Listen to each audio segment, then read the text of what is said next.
My name is Eric Simon. I'm French. I've just been living for the last 4 years in London.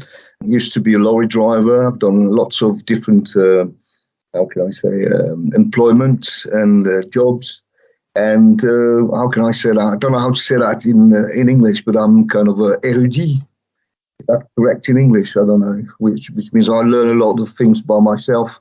And I've quit for a long time the mainstream media to learn about things. And so I'm writing a book, and that's it. I mean, life brought me in many strange positions and places, and meeting plenty of funny people.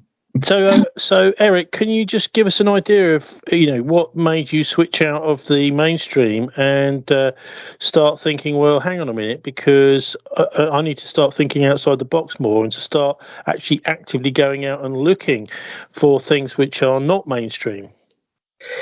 Well, okay, but first of all, my own personal experience, for instance. So let's say when I was a late teenager, I was very much involved. Because I quit school. I was not going at school. I was a bit like rambling in life like this, and I turned to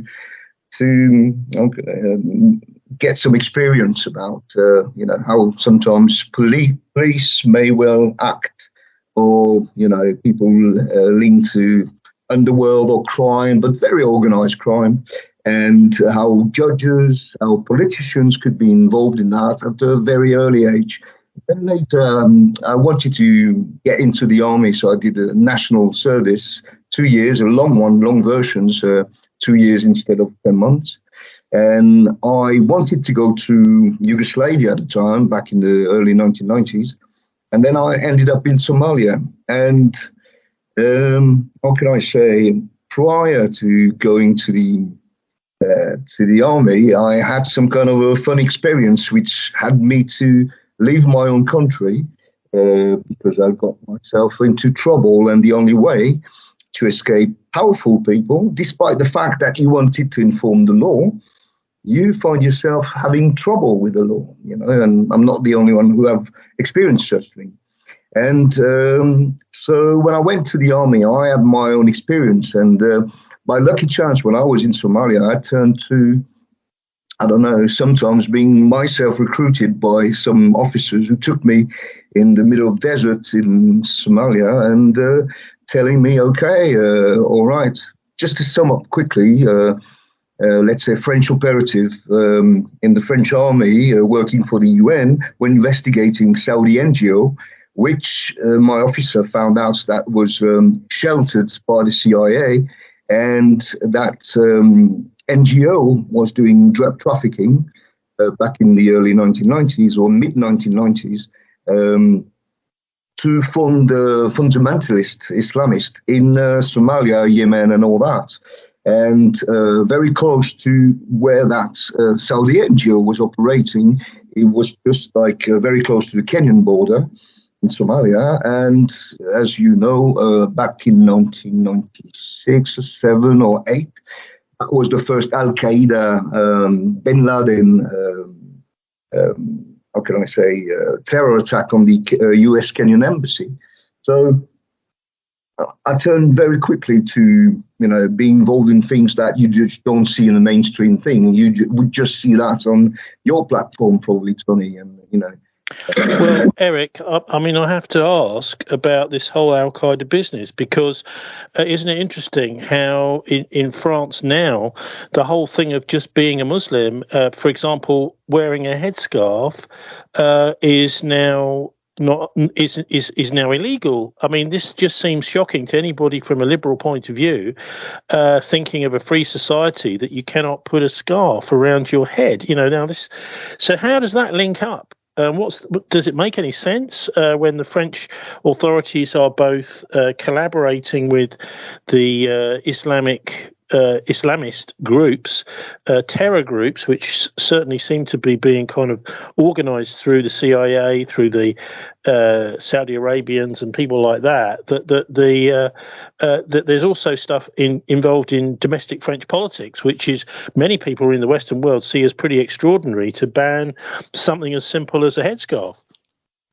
Well, I think that's the duality, I'd say, about, it could apply for both French, how can I say, and British politics at the same time, because we both know that French and British government have been involved in supplying Al-Qaeda and Al-Nusra group and all that in Syria and Iraq, and, mostly in Syria to destabilize Syria. But that's the duality of it. That's the fakery of politics. That's what I was mentioning, why I was not listening to what these people were saying. We know it's all untrue, and it's just a way at the same time to keep people, under kind of constant fear. And about the headscarf, or what we call, you probably call this as well, the hijab. It is not illegal at the moment to have that, okay, in France, but that's one of the things that Marine Le Pen wants to make illegal in France. And in the recent presidential debate, you had Macron faking the fact that he was supporting Islam and all, when what we know about these people is like he's very much anti anything that's religious. He's more, how can I say, an atheist ayatollah, if I could say that, something like this. But anyway, so yeah, that's a big problem about, and I think that tonight in this French presidential debate, I think Marine Le Pen made the difference in between saying this is not against Islam, but this is against what is seen, and it is true in some ways in some parts of the Muslim world, that some women are forced to wear this, actually. So she wants to ban this from public life. Okay, but at the moment it is not officially banned. And so she emphasized on the fact that it's got nothing to do against Islam, but what it is something against what she said, Islamism. Okay. Well, yeah, but hang on. I mean, you've got a basic problem here, and that is, what if a woman chooses to wear it? Absolutely, absolutely.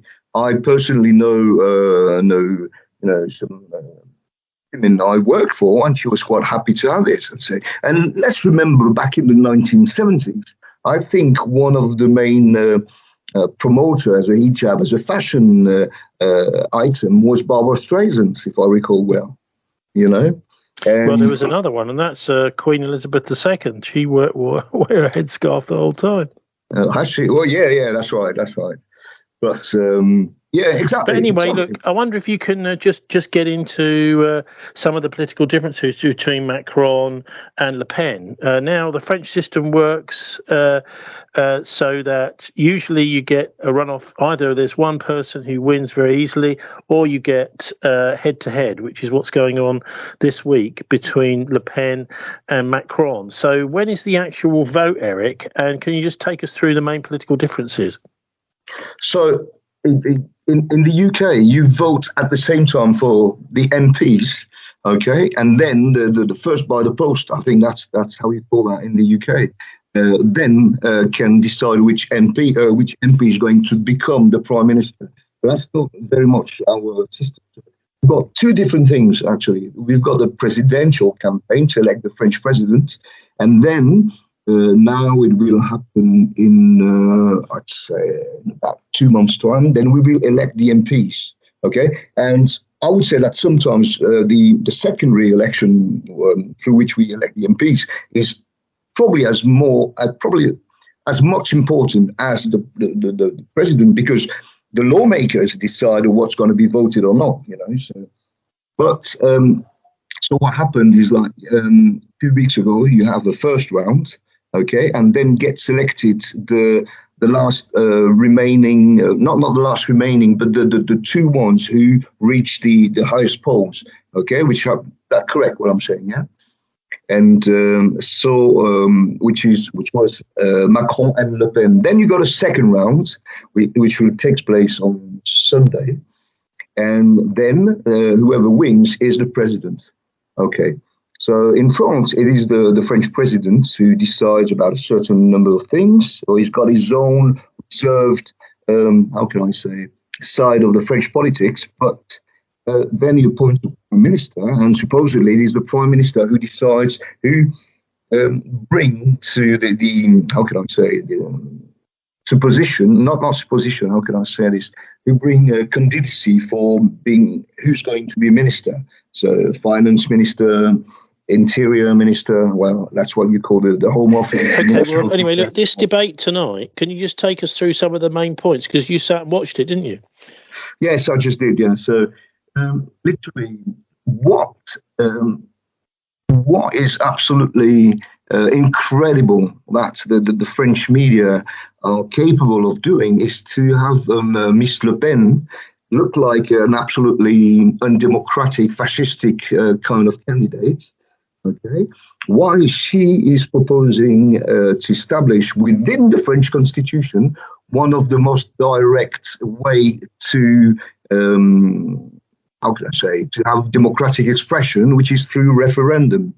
So she is actually proposing to establish that would any kind of topic reach 500,000 signatories, okay, French people deciding to bring that very topic before, they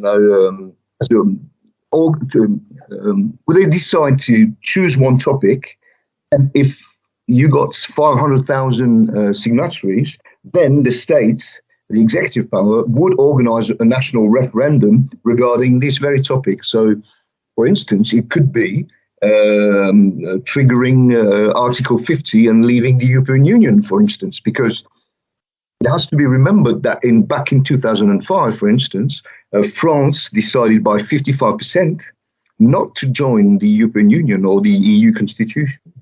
And it was through our so-called national representation, okay, which is the Assemblée Nationale, the lower room, and the Senate, our upper room, that it has been decided to absolutely disregard the decision of the French people, which has been obtained through the most direct democratic way, which is referendum, like you did with Brexit, which shows that politicians and representatives are not always on the side of the people.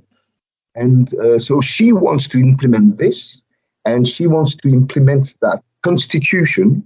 Change of constitution can only be implemented through referendum. So that is a major thing that could avoid, for instance, Macron to push France into a very dodgy Franco-German collaboration, which happened through the signing of the Aix-la-Chapelle Treaty back in 2019, or the Aachen Treaty. I don't know if you heard about this one. No, tell us about it. So the Aachen Treaty is a treaty that has been signed by Merkel and Macron, through which Macron allows Germany and France to speak on a diplomatic and military matter as only one voice. So literally, this treaty allows Germany to have our seats, share our seats at the Security Council of the United Nations, and literally to have an option on anything that will be decided military by France. So, okay, well, how is this business of Le Pen and her referenda going down? It sounds to me a little bit like they're borrowing this from the Swiss French, maybe. That's exactly what it is. It's what they call the Swiss have something called votation, which is like Swiss people are regularly requested to give their opinion on laws, on law proposal, and I think that's a very healthy way to exercise democracy, as far as I'm concerned. And the what we call like RIC, let's call it a référendum d'initiative citoyenne, so citizen-triggered referendum in a way. Was a big, how can I say, request from the Yellow Jackets, the Yellow Vest movement back in 2019. So it is absolutely, I'm sorry to say that, but despicable from the French press to have Miss Le Pen shown as a fascistic and democratic lady, while Macron, shot at the people who wanted to promote this back in 2019. So these guys absolutely disregard the democracy in France, and when people express democracy, he absolutely denies it. And another thing about Macron is that for years he has imposed laws through what we call ordinances or executive orders. Absolute disregard of the how can I say the French lower room, the Assemblée Nationale, in which he already has something like nearly 65% just in himself, his own party. So literally, they really didn't care about any political debate at all. And it has to be remembered as well that if you take all the abstentions that happened when France elected their own MPs, okay, Macron actually got 65% of the French Assembly, while he was only representing 16% of the electoral body. Okay, I don't know if that's the right expression. So that's very utterly concerning that Macron actually, if he keeps on like that, could have our constitution changed, blurred or diffused, I would say, in Germany or in Europe, just like that, with a flick of a finger. It's very, very utterly concerning. Well, I think you will find there's a similar kind of problem in Britain with the Conservative government. If you look at the percentage of the electorate that voted, it's actually far less than 50%, and yet they are the government, and that's the ones that actually vote when it came out to vote. But anyway, can you just go into a bit more depth about the difference between Le Pen and Macron? I think most of us understand that Macron is a globalist. He's very much an internationalist. He sees France's place as at the centre, keeping the European Union together, etc. He's also connected very much with the financial world, whereas Le Pen is more of a sort of separatist, a nationalist, who wants to actually leave the European Union. But what about other policies, such as the basic sort of financial policies, employment policies, whether they're interested in privatization or nationalization? What are the other aspects to their platforms that they're on? Well, the Le Pen is shown as the supposedly far right, how can I say, a politician. It is actually very funny to see that if you look at her program, you got something like about 74% of a program, or let's say 3/4 of it, and it's actually quite compatible with the one of the so-called left wing in France.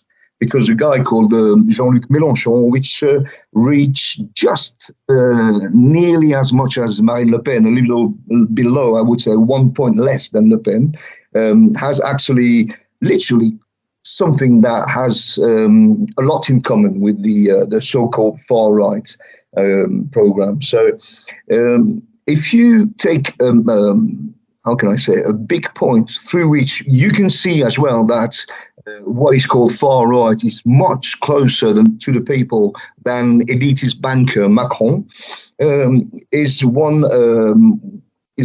a kind of a tax matter. What he wants to implement is to lower taxes on small businesses, and she wants to increase, and that's never been done before, and she wants to create, how can I say, financial speculation tax, especially for people who are making money in speculating in the stock exchange, And that is one thing that, indeed, as you can guess, as an ex-Rothschild banker, Macron doesn't want, So what Le Pen wants to do, she wants to keep the, how can I say, the age which people can get pension, can become pensioner at in between 60 to 62 years old. It depends on the career you had, and it depends on how difficult was the job you had. Like if you've been a miner or if you've been an office worker, it's not quite the same. And while Macron wants to, required people to get to up to 65 years old before getting into getting pension. So that's a massive thing in France. So that's another big difference, and which shows that actually the far right is a way more, how can I say, incentive on the social matter than the so-called centre, the democratic centre, which is absolutely not. And the other thing is regarding Marine Le Pen, so that could be seen as a more right side type of politics. She wants to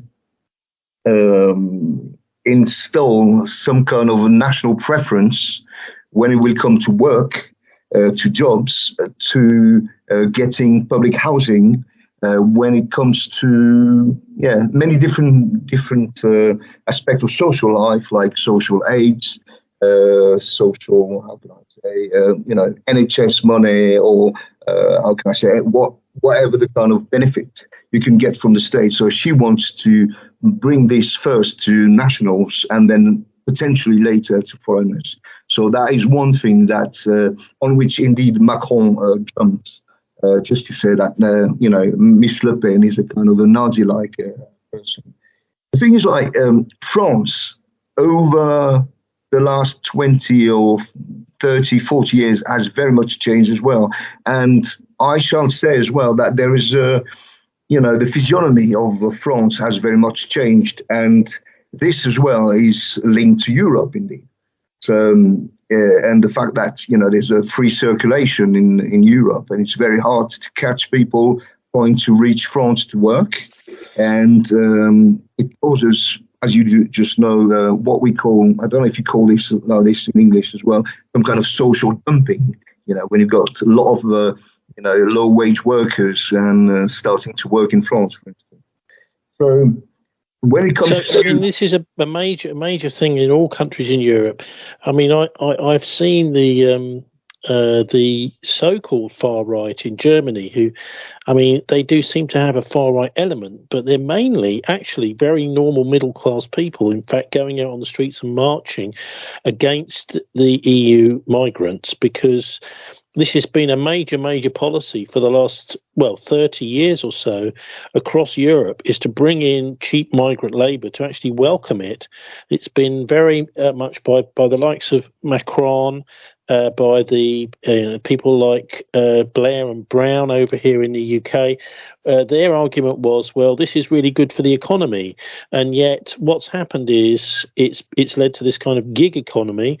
The trade unions have been very much, almost destroyed, because they just don't have any power anymore. They can't, close industries. They can't go on strike because there's so many cheap migrant workers. We just had a P&O dispute where hundreds of the shipping staff were simply just sacked, and there's coach loads of cheap migrant labour sitting on the dockside waiting to take their jobs. This sort of thing does eventually, boil down to people getting a bit fed up with so much migration, and also getting fed up with being branded as racist because they want to keep their jobs. I mean, there's a whole anyway. So I wonder. I mean, this is obviously the sort of thing which is being thrown at Marine Le Pen, and I just wonder whether you think that she'll be able to survive that, being accused of being such a racist.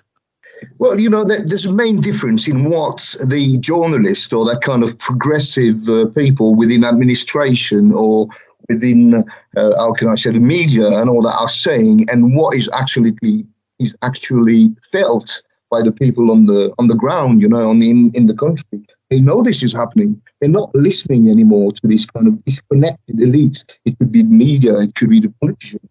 They are stuffed and fed up about all this,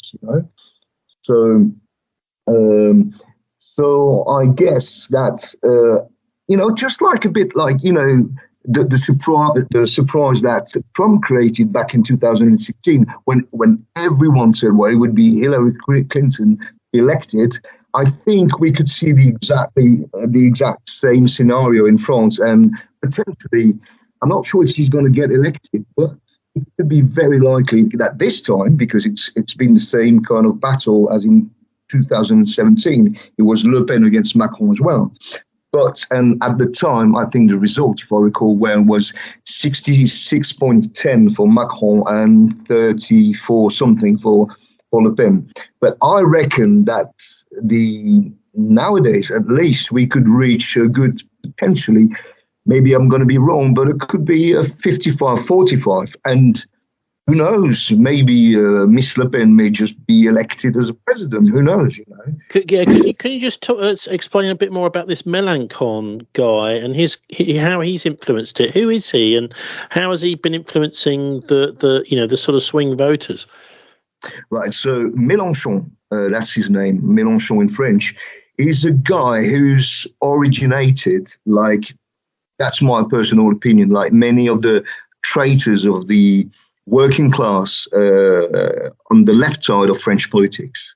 Okay, so he originated back when he was in his youth in the usual Trotskyist movement, and you know very well as well, Tony, that it has been infiltrated, and some of these movements have been created by the CIA, the Ewing Brown network back in the 1960s, and that's exactly the type of thing of which this guy is coming from. Or ex-socialist prime minister who did not reach the second round in 2002. And there's a lot of these people who came from Trotskyist movement, some of them as early as the 1968 French, how can I say, spring, back in 1968. And ended up in being supportive of Macron in 2017. So that's quite not Trotskyist to move from, the very left wing to become the supporter of a Rothschild banker, not quite. So actually, Mélenchon has the exact profile of that kind of person, like the very one of the last, how can I say, head of the Socialist Party in France, who only achieved a mere 2.17% at the last first round of the French election. If you see that these people were elected as the French president, like French President Hollande was elected as a French president from the Socialist Party, okay? He's the one that introduced Macron, and only 5 years later, you've got the French Socialist Party who only achieved 2.17%. This is how much disregarded this kind of fake left, just like you have Keir Starmer in the UK, is now regarded by French voters.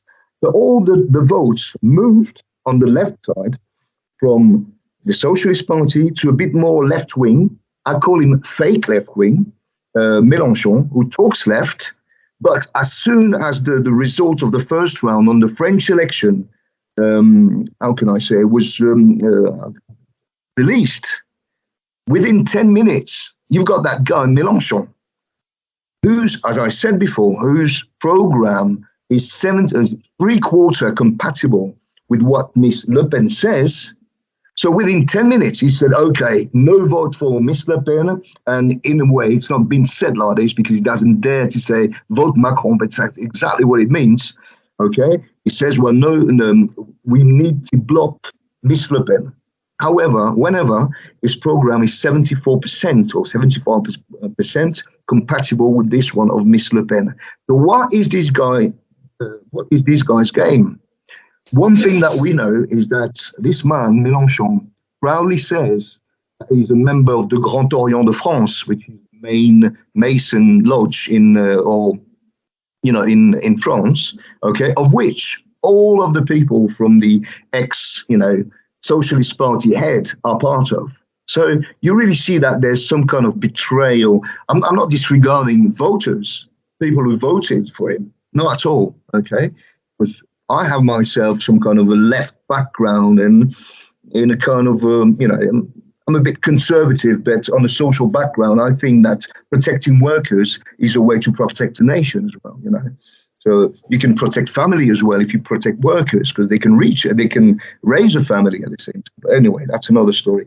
So this is about Mélenchon. It's very, very concerning for people and there's a massive brainwashing for labeling Miss Le Pen as an absolute fascist. Well, when you look deep into the program, she's not that much of a fascist at all, except this kind of, as you explain, she represents a lot of French people being fed up, but that kind of soft invasion thanks to the EU. So you asked me about EU and NATO, for instance. So Miss Le Pen, to look a bit more easy to the French voters, kind of put, as we say in France, put a bit of water in her wine. Okay, so she's not as strongly opposed to the EU as she was before, but she said it needs to be changed. And whatever is decided by Brussels, if we do disagree, we just don't care about what Brussels decides. The main problem is it is not quite a long-standing position if you remain in the EU, because you're going to get EU coercion on country, you know. So, and when it regarding NATO, she wants to quit the centralized command of NATO. She would still want to be an ally to NATO, but she wants to quit. So that's very interesting, you know. And I am pretty sure that despite she put, as I said, a bit of, I don't know if you got the same expression in English, but she put a little bit of wine in her, water in her wine. I think that she's very much counting on the French citizen triggered referendum to ask for this question, okay, about being the EU. Well, it's interesting. What you're saying is that some things become politically impossible for leaders to do because of the power of finance, the power of media. And so she's saying, well, maybe the best thing to do is to just let the people decide these things. And then the finance people, the media people can't really argue with that. So anyway, look, one of the most fascinating movements we've had in France with what was absolutely brilliant program they put together of social reform was the Yellow Vests, and they were kind of destroyed by COVID in a way. I think, you know, there was a big movement, big changes going on, Eric. Something quite exciting that the French do very well. The British tend to like sitting in their garden and sipping tea, whereas we see the French actually bothering to get off their backsides and go out on the streets and make a change out on the streets. It's something the French are quite famous for in Europe, actually. So what's happened to the Yellow Vests, and how do their demands reflected at all, if they have been at all, during COVID and in this presidential election? Well, you know, I think, and these people are still at work at the very moment. Is, I think, what killed more than COVID, the Yellow Vest movement. Indeed, COVID happened, but and this is something that is now worldwide known. It's called the Antifa movement. Okay, because at the beginning of the Yellow Vest, you had any type of French people. I think one of the big, one of the main topic that brought the Yellow Vest is that the French referendum that was stolen from the French people and most direct and democratic expression, which is referendum, back in 2005, was stolen by representative when Sarkozy, back in 2008, said, I'm going to go through MPs and Senate to actually acknowledge the Lisbon Treaty. It was not anymore the EU Constitution, it was the Lisbon Treaty. So I think the French people just really saw that as a main treason from the political class, because as just for Brexit, you had the left and the right all together to say, no, we stay in Europe. So it was very much just like the British, a very unpopular decision.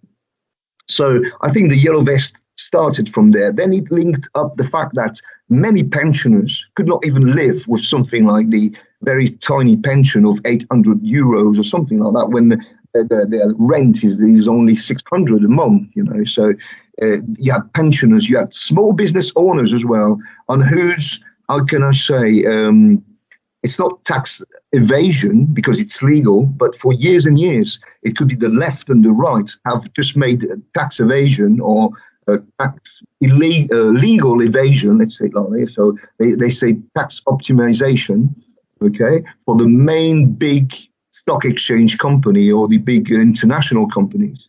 So for a long time now in France, all these kind of loss in the state budget, because these people, you know, made gifts for the very powerful and rich people, had to be borne, can I say that? Yeah, borne by the middle class and the small business owner.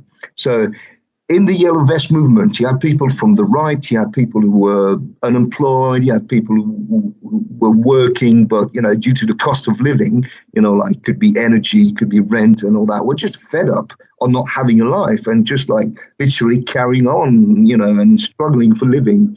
But very soon, so you had people from the right, far right, you had anything, well, it's what is called now far right, which is not far right at all, as we've just described. But it was really a genuine popular movement. So very soon, and the government and the police allow these people to get into the protest. And with one thing, I don't know if you know about that in the UK, it's called what they call the Black Bloc. You don't know who these people are, but strangely, they were just allowed to be, as most of the protests in France were at the beginning of the Yellow Vests were not even declared, or the protest was not kind of legal because nobody knew. It was just like text message at the last minute to move something like 200,000 people inside Paris quickly, like within half an hour. That was just amazing. And the same in the in the other parts of France. So very soon, what happened is like they said some people were kind of infiltrated without the yellow movement and promoted by the media as leaders. They were not leaders. I don't know who promoted them as leaders, but they talk as leaders. And indeed, the media show them as leaders. And then these leaders started to declare to the executive power where the protest will be and marching from one point to another. So from that moment on, the police and the state and Macron knew where to stop the people, where to block people, and within some kind of a square controlled by the police who could come in and come out, started to gas people to create anger and fight. Indeed, because people just wanted to leave. Not even to fight, but to leave this big square. And where this happened, I don't know how to call this, let's call it a loop, something like that, in the march, during the marching process. Strangely, that's exactly where the mainstream media were positioned on top of the building to show any, violence that could erupt. They were begging for it. And when it was not happening, you had all these, at some point in France or near the Champs-Élysées, you could not get near if you had just a yellow jacket on you, high visibility jackets on you, And everyone was searched. It was just unbelievable. And now you tell me that out of the blue, you got 200 or 400 people called Black Bloc or Antifa with sticks and all that could get into the marching protest and then start to fight the police. So from time to time, these people got rid of the real leaders or whoever did not suit the left wingers or the Antifa was called a fascist or labeled as a right wing and blah, blah, blah, kicked out of the protest. And these people, bit by bit, they took over the movement.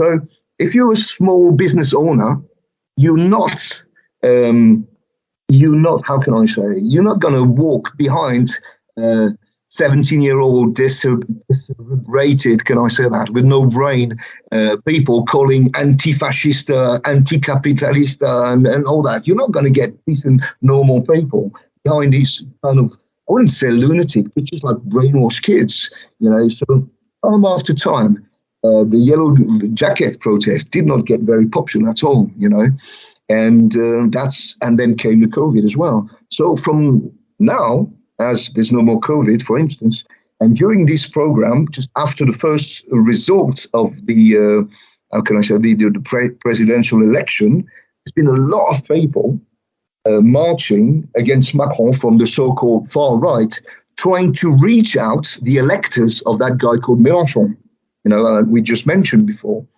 And you know what? As soon as people, or just like during the COVID protest, when, for instance, I'm from a place in France called Lyon. And for a place like Lyon, where there's not been much protesters, there was at least every Saturday 2 or 3 different protests, one from the right, one from the left. And whenever, by the luck of the marching process, these 2 protests would gather and just join in one, you had out of the blue these Antifa thing erupting from nowhere and starting to punch one another, And I was wondering, I said, who are these people working for? Obviously, they're working for the state. So that's very much what, to me, killed and this is no disrespect for whenever you think right or left. As for me, we should, join together, just like just like to fight against the purely on politics matter or for our freedom through the COVID scam, Right, okay. Have I answered your question, Tony? Okay, so is there anything you'd like to add about the election and about French politics finally, Eric?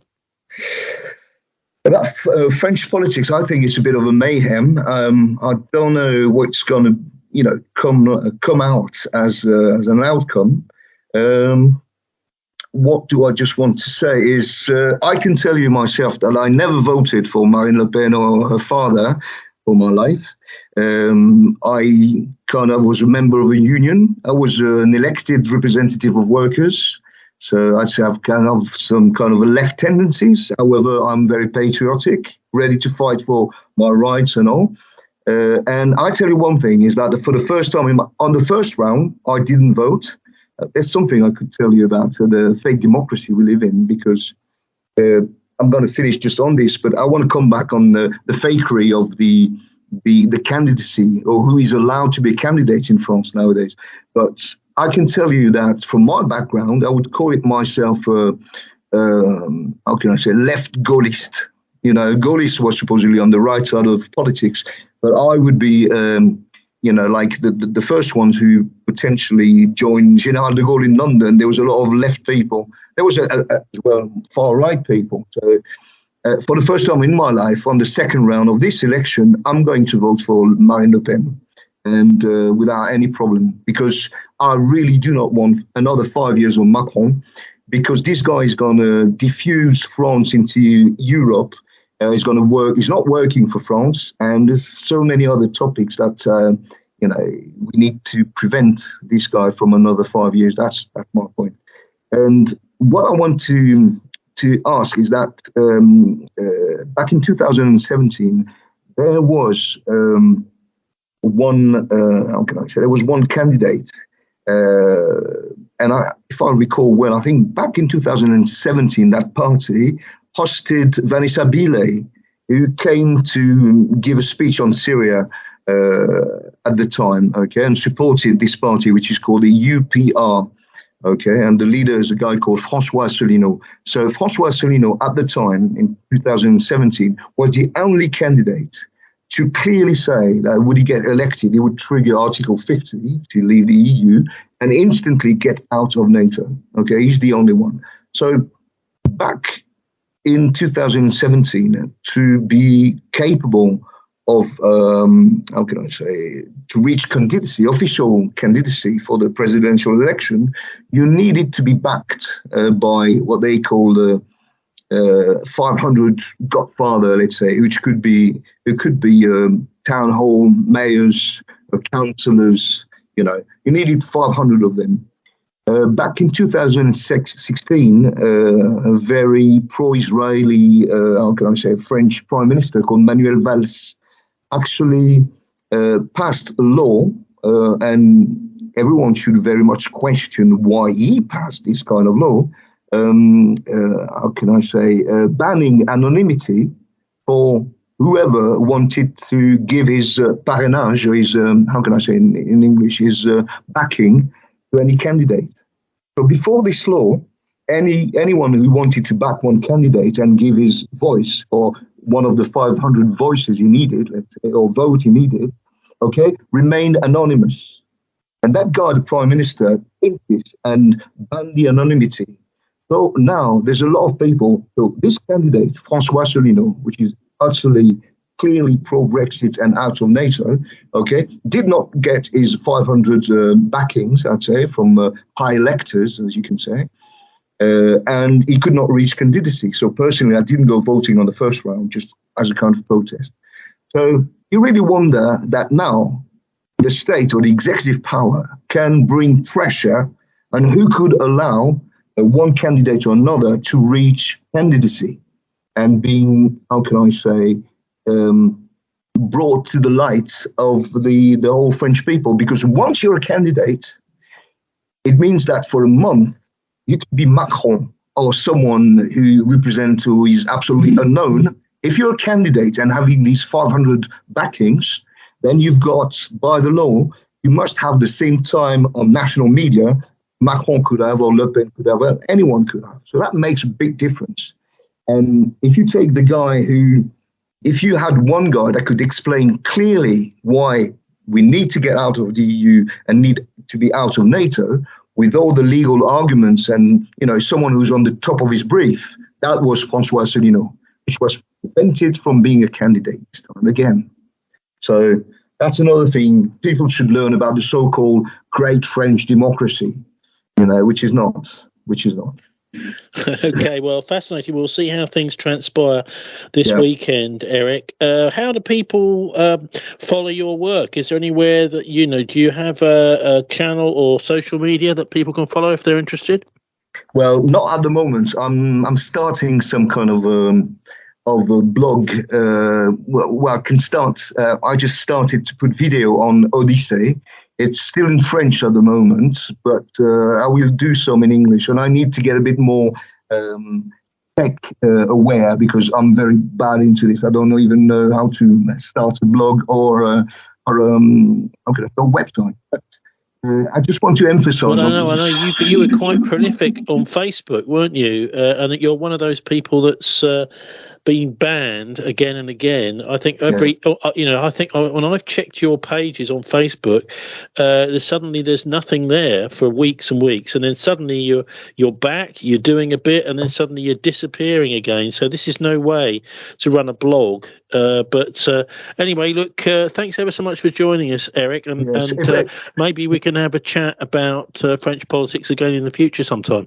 Yes. Can I just tell about the name of the page on Odyssey? I just call it Roy Colin Roquebrune. So I'm going to explain what these three names. So Roy has nothing to do with roi or king in French.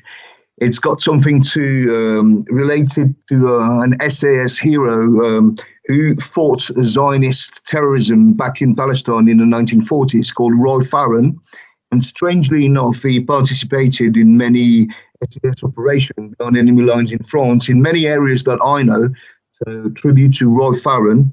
The second name is probably someone I started to know through learning a lot of things through you, Tony, and it's a guy called Colin Wallace. Okay, so that's Roy for Colin and Roy Colin. And the third name is the name of a French captain of the French SAS during the Second World War, because a good third of the SAS were French during Second World War.